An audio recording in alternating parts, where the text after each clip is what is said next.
इस समय की सबसे बड़ी खबर, कंगना रनौत ने उद्धव सरकार को चुनौती दी है। मुंबई आऊंगी, रोक सको तो रोक लो, किसी के बाप की मुंबई नहीं है। कंगना रनौत ने आज दो टूक कहा कि वो मुंबई लौटेंगी, किसी के बाप में दम है तो उन्हें रोक कर दिखाए। मुंबई में आओगे तो देख लेंगे। क्या देखोगे संजय राउत? मुंबई तुम्हारी है संजय राउत। मुंबई मेरी कर्म भूमि है, मुंबई मेरी भी है। सुन लो संजय राउत।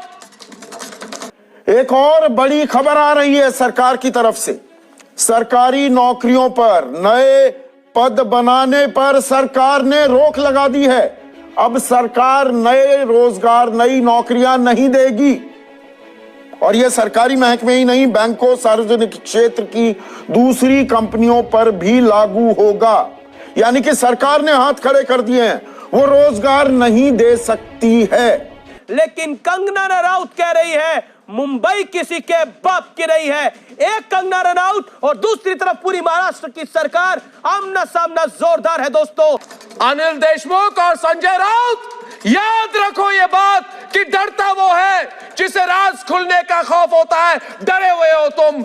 दिन रात नेहरू की निंदा करने के दौर में भारत की जीडीपी की दर -24% हो गई है।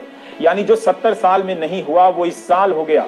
नेहरू को 0 जीडीपी का भारत मिला था, मोदी जी को 5.5 या 6% की जीडीपी का भारत मिला था। 6 साल में हम 0 पर भी नहीं पहुंचे। कम से कम 0 पर पहुंचकर थोड़ा विश्राम कर लेते, सुस्ता लेते, लेकिन यहां तो धड़ाम से गिरकर -24% पर आ गए। शिव शंभु, शिव शंभु। लेकिन सवाल है कि हिंदुस्तान में हिंदुओं के खिलाफ ऐसी जिहादी साजिश की छूट कब तक मिली रहेगी? क्या राम मंदिर की खुन्नस हिंदू देवी देवताओं से निकाली जा रही है? क्या राम मंदिर निर्माण की चिढ़ की वजह से हिंदुओं और हिंदू आस्था पर लगातार चोट की जा रही है? क्या राम मंदिर निर्माण का बदला हिंदू देवी देवताओं के अपमान से लिया जाएगा क्या? कोरोना और लॉकडाउन से कितनी नौकरियां, कितने लोगों की आमदनी घट गई, कितने घरों में कितनी मुश्किल से चूल्हा जल रहा है। जो भुगत रहे हैं उनको पता है, जिनके पैर में बीमारी पड़ रही है वही जानते हैं इस पीड़ा का अर्थ। पर शायद सरकार को लोगों की परेशानियों से अर्थव्यवस्था की सेहत नहीं समझ आती। तो वित्त मंत्री ने कहा क्या करें, कोरोना काल है, संकट काल है, संक्रमण काल है, ये तो ईश्वर की देन है, ये एक्ट ऑफ गॉड है। अब पैसे नहीं है तो हम क्या करें?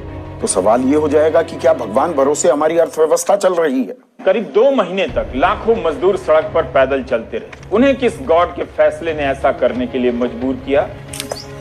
कई मजदूर रास्ते में मर गए। शहर के शहर अचानक खाली होने लगे। किसी को पता नहीं था कि ऐसा फैसला आने वाला है। ना मुख्यमंत्रियों को पता था, ना जिलाधिकारियों को। सबको तालाबंदी का फैसला थमा दिया।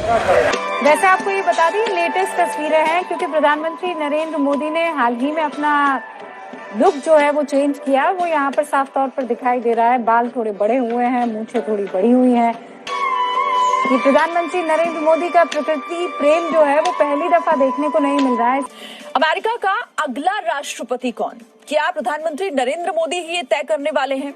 ये सवाल दरअसल इसीलिए क्योंकि अमेरिका के राष्ट्रपति डोनाल्ड ट्रंप की टीम ने अपने प्रचार अभियान का जो पहला वीडियो जारी किया है उसमें ट्रंप के साथ हर जगह प्रधानमंत्री नरेंद्र मोदी ही छाए हुए हैं। लेकिन बेरोजगारी की जो समस्या है ये सिर्फ कोरोना काल की देन नहीं है। कोरोना से पहले भी 45 साल के सबसे उच्चले स्तर पर बेरोजगारी की दर थी 6.1%। लेकिन कोरोना काल ने इस संकट को, इस समस्या को और विकट बना दिया है। सरकार कहती है देखिए लोन दे रहे हैं, स्वावलंबी बनिए, मेक इन इंडिया कीजिए, वोकल फॉर लोकल हो जाइए, एंटरप्रेन्योर बनिए। लेकिन एक अदद नौकरी की जब बात आती है तो सरकार खामोश भी हो जाती है। शैलेश पांडे, इतनी हिचक अच्छी नहीं। हाँ, कैमरे के सामने देखो और बोलो उद्धव ठाकरे जी, संजय राउत जी, अनिल देशमुख जी, परमबीर सिंह जी, अपने आप को और शर्मिंदा मत करो देश के सामने।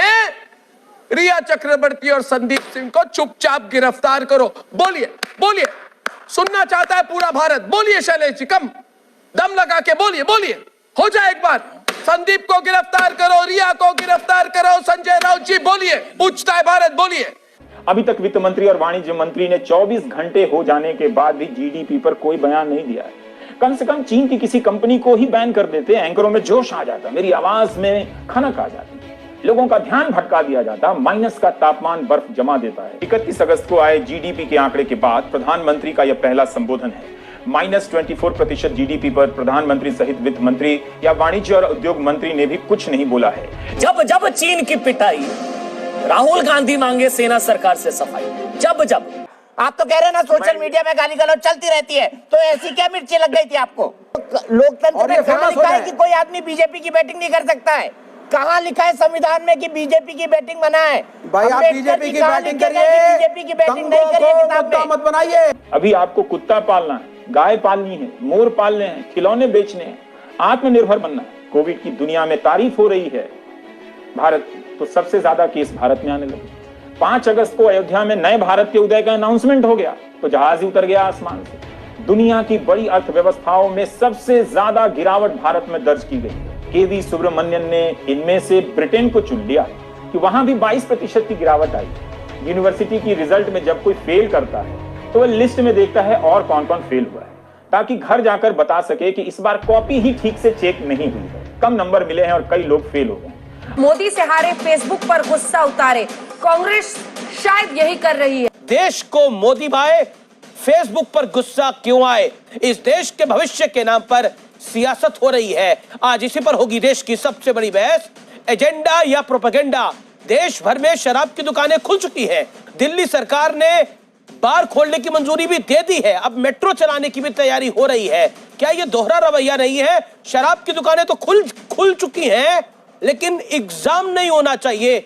बच्चों का भविष्य ताक पर। असलियत पे कौन रख रहा है, कौन एजेंडा चला रहा है? राज्यों से लेकर केंद्र की सरकारों ने पहले लॉकडाउन लगाया। लॉकडाउन के दौरान वो संक्रमण से निपटने की तैयारी करने में विफल रहे और अब संक्रमण रोज रिकॉर्ड बना रहा है। महामारी विकराल हो रही है। मुख्यमंत्री हो या प्रधानमंत्री अपना काम वर्चुअल मीटिंग से चला रहे हैं, लेकिन छात्रों से कहा जा रहा है कि वो परीक्षा दें।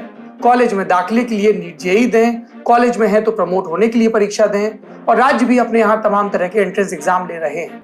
भुगत कौन रहा है? बच्चे, विद्यार्थी, स्टूडेंट। 20 साल बाद कोई अगर रिसर्च करेगा मीडिया के स्पेस को देखकर तो लगेगा कि भारत में ना तो महामारी थी, ना आर्थिक समस्या थी। एक ही समस्या आई थी, सुशांत सिंह राजपूत की मौत, जिसमें भारत की तमाम एजेंसियां और तमाम मीडिया मिलकर 2 महीने से 1.5 महीने से जून महीने से लगी हुई हैं और अभी तक एक केस को नहीं सुलझा सकी हैं, इतने भारत की इतनी संपदा और संसाधन लगाने के बाद भी।